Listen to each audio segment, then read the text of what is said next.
ఓం శ్రీ గురుభ్యో నమ.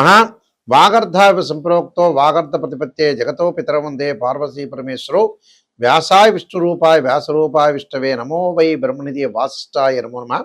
గురు బ్రహ్మ గురు విష్ణు గురుదేవో మహేశ్వర గురు సాక్షాత్ పరబ్రహ్మ తస్మై శ్రీ గురవే నమ. ఓం శ్రీ మాత్రే నమ. బుధగ్రహము అంటే బుధుడు బుద్ధిని ప్రసాదించే గ్రహం అంటారు. ఈ బుధగ్రహం వల్ల ఆలోచనలు ప్రణాళికలు సరైన సమయంలో సరైన నిర్ణయాలు తీసుకోవటము, మనకి భగవంతుడి జీవితంలో ఆరోగ్యపరంగా ఇబ్బందులు కలుగుతున్నాయంటే ఒక హింట్ ఇస్తుంటట. అంటే ప్రతిదీ కూడా మనకు సిక్స్త్ సెన్స్ అంటాం మనం. చాలా ఇంపార్టెంట్ ప్లానెట్ ఏమిటి అంటే నవగ్రహాల్లో బుధుడు. అంటే మనం ఎంత చదువుకున్నా కూడా ప్రాపంచిక జ్ఞానం అనేది తెలుసుకోవాలి. అంటే మనం ఏం చేస్తున్నాం, ఏం చేయట్లేదు, ఎలా నడవాలి అనే తెలపగలిగేదే బుధుడు. అంటే బుద్ధిని వికసించుకోవాలి, బుద్ధి అనుకూలంగా ఉంటేనే అనుకూలంగా ఉంటుంది అని అర్థం. ఇక్కడ బుధుడు ఫిబ్రవరి 3వ తారీఖు నుంచి రాత్రి 9:52 బుధుడు కుంభరాశిలో సంచారం చేస్తాడు. రమారమి ఏప్రిల్ 11వ తారీఖు వరకు కూడా ఉంటాడు ఇక్కడ. అంటే బుధగ్రహం ఏమిటి? ఫిబ్రవరి, మార్చి, ఏప్రిల్ అంటే ఎక్కువ రోజుల పాటు బుధుడు కుంభరాశిలో సంచారం చేస్తాడు.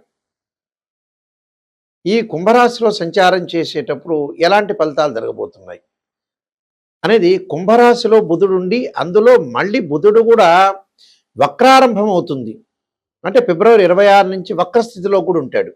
అంటే వక్రస్థితిలో జరగటము, కుంభంలో ఉండటం వల్ల ఎలాంటి ఫలితాలు జరగబోతున్నాయి, ఎలాంటి నిర్ణయాలు తీసుకోబోతున్నారు, ద్వాదశ రాశులకు మనం తెలుసుకుందాం.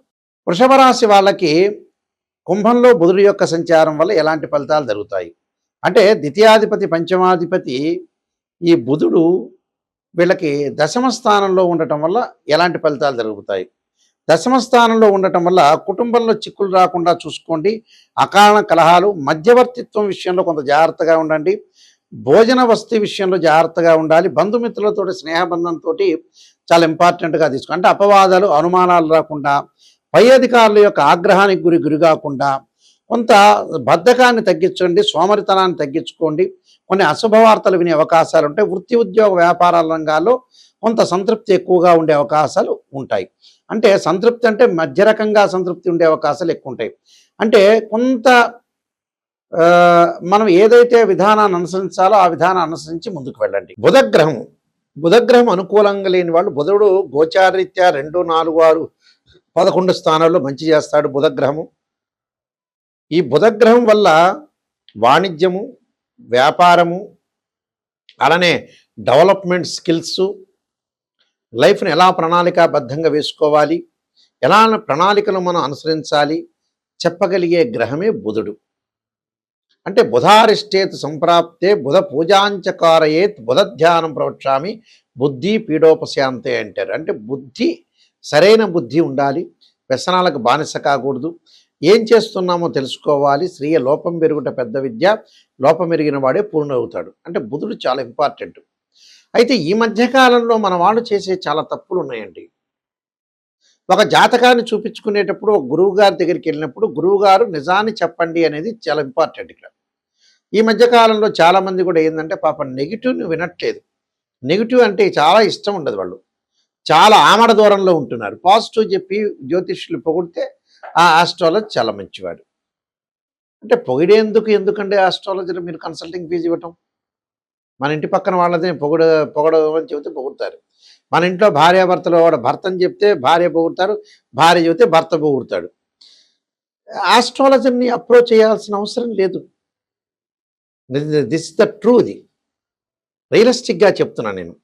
ఎందుకంటే ఎప్పుడైనా సరే లైఫ్లో మనిషి ఎక్కువ కాలం బతకలేదు, బతకడు కూడా. పునరపి జననం పునరపి మరణం అంటారు. చచ్చిపోవటం ఖాయం, చనిపోవటం చాలా ఖాయం. సారీ, దీనిలోనే ఒక వర్డ్ వాడని, చచ్చిపోవటం అనేది అసలు వాస్తవంగా చచ్చిపోవటం అనే వర్డ్ కూడా వాడకూడదు, చనిపోవటం అనాలి. ఈ పాయింట్ వచ్చింది కాబట్టి నేను చెబుతున్నాను. అయితే అంటే కృతజ్ఞతాభావం, ఒక మనిషి చనిపోతే చనిపోయాడనే మాత్రమే వాడాలి, చచ్చిపోయాడనే మాట వాడకూడదు నిజం చెప్పాలంటే. అయితే ఇక్కడ ఒక వ్యక్తి పుట్టినప్పటి నుంచి కూడా సంతానం అవసరం, వివాహం అవసరం, ఉద్యోగం అవసరం, డబ్బులు అవసరమే. చాలామంది ఏం చేస్తున్నారంటే ఒక ఆస్ట్రాలజర్ని అప్రోచ్ అయినప్పుడు అమ్మాయి పెళ్లి కాకపోయినా పర్లేదు, అబ్బాయి పెళ్లి కాకపోయినా పర్వాలేదు, ఎన్ని సంవత్సరాలు అలా ఉంటాం, కానీ జాతకాన్ని చూపించుకోము, జాతకాల్లో ఉండే రెమెడీస్ అనేవి పరిహారం చేసుకోము అని అంటుంటారు. అంటే మెజారిటీ ఆఫ్ ద పీపుల్ చెడిపోవడానికి అదే కారణం. కొంతమంది డాక్టర్ దగ్గరికి కూడా వెళ్ళరు, అంటే డబ్బులు ఖర్చు అవుతాయి. ఒక షుగర్ వచ్చిందనుకోండి, ట్యాబ్లెట్ వాడని వాడున్నాడు, బీపీకి ట్యాబ్లెట్ వాడిన వాడున్నాడు. అలానే ఆరోగ్యపరంగా ముందుగా చూపించుకొని వాడు ఉన్నాడు. కానీ లగ్జరీ ఐటమ్స్కు డబ్బులు పెట్టి కొంటారు. అసలు మనిషి చెడిపోవటానికి కారణం ఏంటంటే డబ్బే. ధనం మూలం మెదం జగత్తు. అంటే డబ్బు నెససరీ, కానీ డబ్బు దేనికి ఖర్చు పెట్టాలో దానికి ఖర్చు పెట్టకపోవటం తెలియకపోవటమే జీవితంలో సక్సెస్ లేకపోవటం.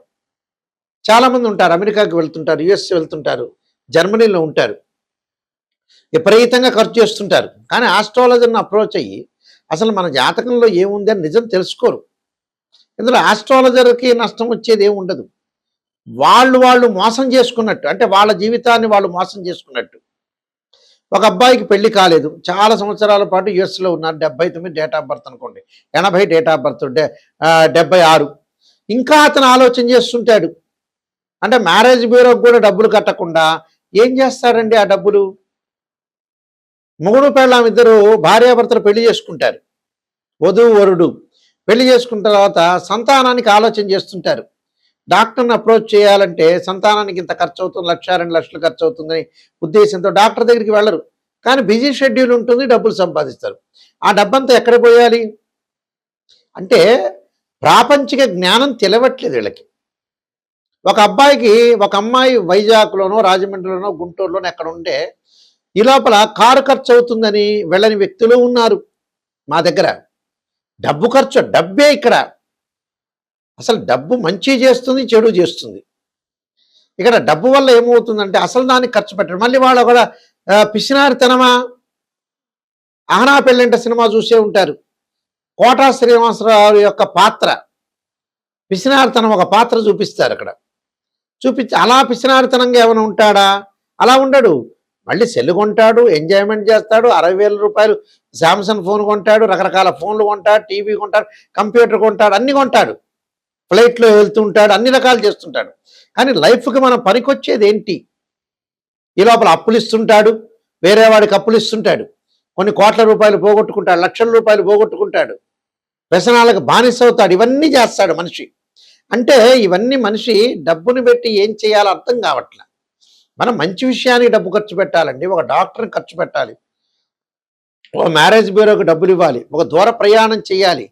మంచి అనేది ఎప్పుడూ కూడా డబ్బిచ్చి కొనుక్కోవాలి, చెడు ఎప్పుడు కూడా డబ్బిచ్చి వదులుకోవాలి. అంటే ఇవన్నీ కూడా మీరు గ్రహించండి, రియలిస్టిక్గా గ్రహిస్తేనే. చాలామంది కూడా ఆస్ట్రాలజర్ దగ్గరికి వాళ్ళ దగ్గర వెళ్ళిన తర్వాత ఏం చేస్తుంటారంటే, గురువు గారు నెగిటివ్ చెప్పొద్దండి, పాజిటివ్ చెప్పడం ఒకటి, మేము అన్ని పూజలు చేసామని అబద్ధాలు చెప్పటం. ప్రజల్లో ఎలా ఉందనంటే నిజాన్ని చెప్పట్లేదు. నేను చాలామందిని చూశా. నేను 95 దగ్గర నుంచి ఈ ఫీల్డ్లో చాలా సీనియర్ ఆస్ట్రాలజర్ని, నెంబర్ ఆఫ్ ఆస్ట్రాలజీ బుక్స్ రాశాను. మా నాన్నగారు కూడా ఇంటర్నేషనల్ మెంబరు, మా గ్రాండ్ ఫాదర్ గారిని, వీళ్ళందరూ కూడా మేమంతా కూడా ఇలా ఆస్ట్రాలజీ వేదంలో ఉన్న వ్యక్తులం. నిజాన్ని గ్రహించి నేను రీసెర్చ్ చేశాను, అసలు మనుషులు ఎందుకు బాగుపడట్లేదు అని. నిజంగా మనుషులు ఎందుకు బాగుపడట్లేదు కారణం ఏంటంటే వాళ్ళ తప్పులే. వాళ్ళు నిజాన్ని చెప్పకపోవటం, సరైన విధానాన్ని చేయలేకపోవటం, డబ్బును ఖర్చు పెట్టలేకపోవటం. అంటే ఇవన్నీ కూడా జీవితంలో వీళ్ళు చేయాల్సిన తప్పులు ఏంటంటే వీళ్ళే స్వయంకృత అపరాధం అంటారు. ఇవన్నీ వీళ్ళు చేసే తప్పులే నిజం చెప్పాలంటే. కాబట్టి అలాంటివి చేసుకోవద్దండి. నిజంగా ఆస్ట్రాలజర్ని అప్రోచ్ కావండి. ఎవరైనా సరే నా స్క్రీన్ మీద స్క్రోలింగ్ నెంబర్ పడుతుంది, ఆ నెంబర్కి మీరు ఫోన్ చేయొచ్చు, డైరెక్ట్గా నాకే వస్తుంది. అయితే నిజాన్ని తెలుసుకునే వ్యక్తులు మాత్రమే నాకు ఫోన్ చేయండి. నేను నెంబర్ ఆఫ్ 15 పుస్తకాలు రాశాను.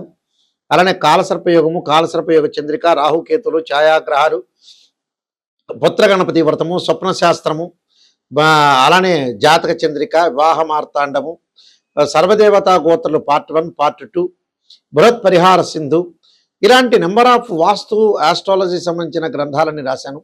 మీరు వీలైతే www.nayakhande.com nayakhande.in చూడండి. చూసి నిజాన్ని తెలుసుకునే వాళ్ళు మాత్రమే నాకు ఫోన్ చేయండి. అంటే జీవితంలో ఈ నాయకండి గారి దగ్గరికి వెళ్తే నేను బాగుపడతాననే వ్యక్తులు మాత్రమే నాకు ఫోన్ చేయండి. పొగిడే వ్యక్తులు ఎవ్వరు కూడా ఫోన్ చేయొద్దండి. పొగిడే వ్యక్తులు మీ పక్కింటికి డబ్బులు ఇవ్వండి, వాళ్ళు మిమ్మల్ని పొగుడుతారు. ఇలాంటి విషయాలన్నీ కూడా గ్రహించండి. అయితే బుధుడికి సంబంధించిన దోషాలు పరిహారం చేసుకోవచ్చు. బుధ జపము, అలానే ఆదిత్యాది నవగ్రహాల యొక్క ప్రదర్శన బుధవారం కూడా చక్కగా బుధుడి యొక్క హోమం చేయటం ఒకటి. అలానే బుధగ్రహం ఉంటుంది నవగ్రహాలు, అంటే పెసలు దానం చేయటం, అలానే గ్రీన్ కలర్ అంటే ఆకుపచ్చని క్లాత్ బట్ట దానం చేయాలి. ఆకుపచ్చని వస్తువులు, ఆకుపచ్చని సంబంధించినవన్నీ కూడా దానం చేయటం ఒకటి. అలానే బుధుడి యొక్క ప్రదర్శనలు చేయటం ఒకటి. విష్ణు సహస్రనామ పాలనం చేసుకోవాలి, లలితా సహస్రనామ పాలనం చేసుకోవాలి. అలానే దానం కూడా చేయటం వల్ల మంచి జరిగే అవకాశాలు ఖచ్చితంగా ఉంటాయి. మీరందరికీ కూడా మంచి జరగని ఆశిస్తూ సర్వే జనా సుఖినో భవంతు.